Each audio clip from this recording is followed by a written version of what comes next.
முட்டை குழம்பு வந்து கொஞ்சம் வித்தியாசமா இது மாரி செஞ்சு பாருங்க. டேஸ்ட் ரொம்ப நல்லாயிருக்கும். இது சாதத்தில ஊத்தி சாப்பிடவும் ரொம்ப நல்லாயிருக்கும். சப்பாத்தி, பரோட்டா கூடலாம் தொட்டு சாப்பிடவும் நல்லாயிருக்கும். இது எப்படி செய்யலான்னு பார்ப்போம். மிக்ஸி ஜாரில வந்து 1 டீஸ்பூன் வந்து சோம்பு சேர்த்துக்கோங்க. 1/4 டீஸ்பூன் நல்ல மிளகு, ஒரே ஒரு கிராம்பு சேர்த்துக்கோங்க. கிராம்பு வந்து நெறைய சேர்க்க வேண்டாம். அன்னாசி மொக்கு வந்து சின்னதா இருந்தா 1 சேர்த்துக்கோங்க. கொஞ்சம் பெரிய சைஸா இருந்தா பாதி உடைச்சிட்டு சேர்த்துக்கோங்க. இதுக்கு கூட வந்து 1 துண்டு பட்டை. ஏலக்காய் வந்து 2 ஏலக்காய் சேர்த்துக்கோங்க. கல்பாசி வந்து ஒரு சின்ன துண்டு சேர்த்துக்கோங்க. கல்பாசி இல்லைன்னா சேர்க்க வேண்டாம். இருந்ததுன்னா ரொம்ப கொஞ்சமா சேர்த்துக்கோங்க. இனி இதில வந்து பெரிய வெங்காயம், பெரிய சைஸ் பெரிய வெங்காயம் 1 வந்து துண்டு துண்டா வெட்டி சேர்த்துருக்கேன்.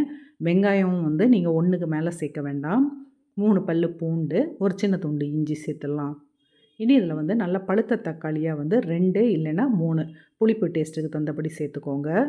முந்திரி பருப்பு வந்து ஒரு 10லேருந்து 15 நல்லா ஊற வச்சு சேர்த்துக்கோங்க. முந்திரி பருப்பு இல்லைன்னா, நீங்க அதுக்கு பதில் தேங்காய் துருவல் ஒரு 2, 3 டேபிள் ஸ்பூன் சேர்த்து நல்லா பேஸ்ட்டா அரைச்சு இத தனியா எடுத்து வச்சுருங்க.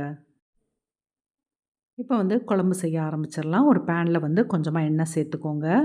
எண்ணெய் நல்லா சூடான பிறகு ஒரு பெரிய வெங்காயம் நல்லா சின்னதா வெட்டி அதில சேர்த்து நல்லா வதக்கிடலாம். வெங்காயம் வந்து லைட்டா கலர் மாறுற வரைக்கும் வதக்கிக்கோங்க. ஒரு 2, 3 நிமிஷத்துலேயே வதங்கி வந்துரும்.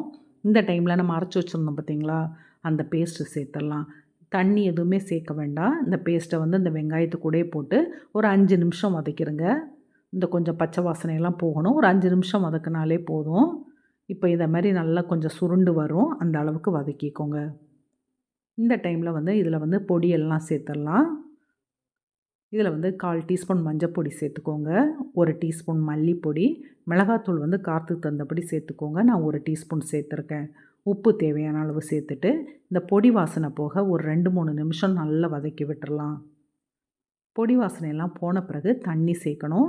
ஒரு மீடியம் சைஸ் கப்பில் ஒரு 2 1/2 கப்பு தண்ணி சேர்த்துக்கோங்க. நிறைய தண்ணி சேர்த்துறாதீங்க. ரொம்ப கெட்டியாகவும் இல்லாம, ரொம்ப தண்ணியாவும் இல்லாம பார்த்து தண்ணி சேர்த்துட்டு, இத மூடி போட்டு நல்லா ஒரு 5 நிமிஷம் கொதிக்க விட்டுருங்க.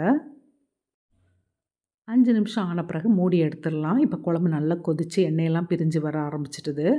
இத நல்லா கலந்து விட்டுறலாம். குழம்பு இந்த அளவுக்கு திக்னஸா இருக்கணும். ரொம்ப தண்ணியா இருந்தா அந்த அளவுக்கு டேஸ்ட்டு நல்லா இருக்காது.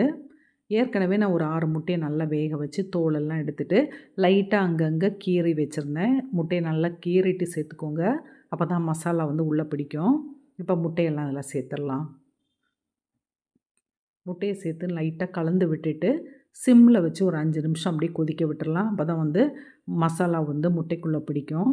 ஒரு 5 நிமிஷம் ஆன பிறகு கொத்தமல்லி இலை நல்லா சின்னதா வெட்டி இதில் சேர்த்துட்டு, லைட்டா கலந்து விட்டுட்டு அடுப்பை ஆஃப் ஆக்கிருங்க. முட்டை கிரேவி வந்து ரெடி ஆயிட்டுது. இதை செஞ்சு பார்த்துட்டு எப்படி இருக்குன்னு கமெண்ட் பண்ணுங்கள். இந்த வீடியோ பிடிச்சிருந்தா லைக் பண்ணுங்கள், சப்ஸ்கிரைப் பண்ணுங்கள். அடுத்த வீடியோவில் புது ரெசிபியோடு பார்க்கலாம்.